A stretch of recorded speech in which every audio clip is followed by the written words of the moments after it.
20 ఫిబ్రవరి 2024. Location Hooghly కొన్నగర్. 8 ఏళ్ల శ్రియాంశు శర్మని ఎవరో అతి క్రూరంగా చంపేశారు. ఆ రూమ్లో నేలంతా బ్లడ్తో నిండిపోయింది. ఆ మధ్యలోనే కిచెన్ నుంచి తెచ్చిన ఒక కత్తి. టీవీ ఫుల్ వాల్యూమ్లో, ఎలాంటి సౌండ్స్ బయటకు వెళ్ళకూడదని అంతా కూడా ఫుల్ వాల్యూమ్లో పెట్టుంటాడు. పోలీసులు డెడ్ బాడీని చూడగానే ఏమనుకున్నారంటే, 8 ఇయర్స్ అబ్బాయి మీద ఎవరికి అంత పగ ఉంటుంది, ఇంత క్రూరంగా చంపేంతలా. బాడీ ఏ కండిషన్లో ఉందంటే ఇతను ఎట్టి పరిస్థితుల్లో బతకూడదు అనుకొని చంపేసి ఉంటారు. బాడీని పోస్ట్ మార్టంకి పంపించారు. ఇన్వెస్టిగేషన్ స్టార్ట్ చేశారు. Close friends, relatives, families, friends అందరికి కాల్, రిపోర్ట్స్, మెసేజెస్ చెక్ చేశారు. ఆ ఏరియా సీసీటీవీ ఫుటేజెస్ని తెప్పించారు. అన్ని ఇంట్రాగేషన్స్ తర్వాత చంపింది ఎవరో కనుక్కున్నారు. మర్డర్ చేసింది శ్రేయాంశు శర్మ. 8 ఇయర్స్ అబ్బాయి, 4th క్లాస్ చదువుతున్నాడు. నాన్న పంకజ్ శర్మ ఒక ప్రైవేట్ ఫామ్లో పనిచేస్తారు. అమ్మ శాంతా శర్మ. పోలీసులు ఆ ఇంటి డోర్లని, కిటికీల్ని అబ్జర్వ్ చేసిన తర్వాత ఎవరు బలవంతంగా బద్దలు కొట్టుకొని వచ్చిన ఆనవాళ్ళు లేవు.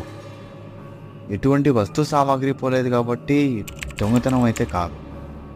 వాళ్ళ ఇంట్లో ఉన్న కుక్క ఎవరైనా తెలియని వాళ్ళు వస్తే అరుస్తుందంట. కానీ ఆ రోజు మర్డర్ జరిగిన టైంలో కుక్క అరవలేదు. వీటన్నిటినీ పరిశీలిస్తే ఎవరో తెలిసిన వారే మర్డర్ చేశారు.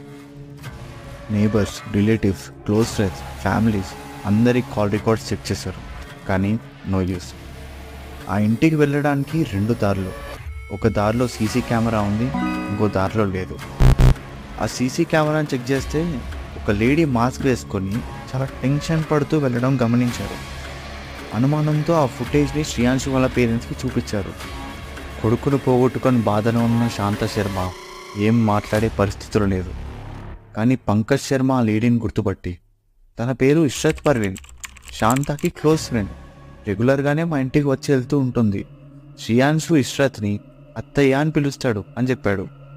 కానీ అలా చెప్తున్నప్పుడు పంకజ్ ఎందుకో తడబడుతున్నాడని పోలీసులు గమనించారు. ఎందుకు పంకజ్ అంత తడబడుతున్నాడు, ఇతను ఇష్రత్ కలిసి ఏదన్నా తప్పు చేస్తున్నారా అని అనుమానించి వాళ్ళిద్దరి కాల్ రికార్డింగ్స్ చెక్ చేశారు. కానీ అన్నీ నార్మల్గానే ఉన్నాయి.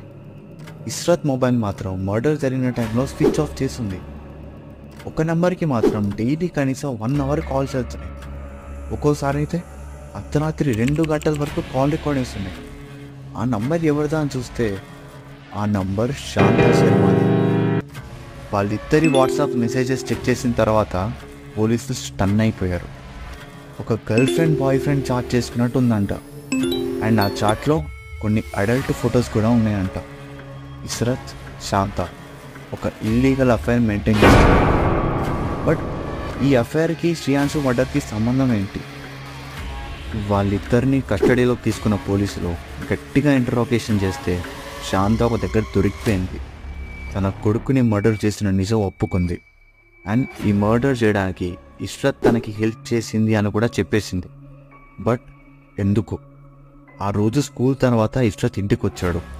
డోర్స్ ఓపెన్ ఉన్నాయి.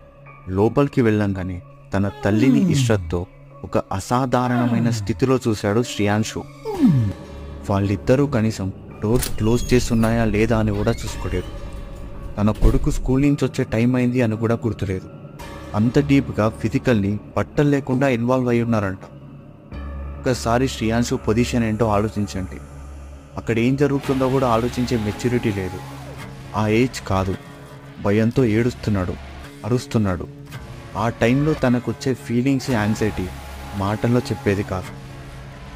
శాంతా శ్రియాంశుని కంట్రోల్ చేయడానికి ట్రై చేస్తుంటే ఇంకా ఎక్కువగా భయపడుతున్నాడు. ఎక్కడ వాళ్ళ గురించి అందరికీ తెలిసిపోయి పరువు పోతుందేమో అని వాళ్ళిద్దరూ కలిసి శ్రియాంశుని చంపేశారు.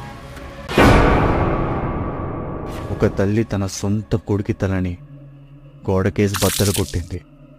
లాగిపెట్టి నేల మీద విసిరేసింది. ఒక ఐరన్ రాడ్తో బాడీ మీద ఎక్కడ పడితే అక్కడ కొట్టింది.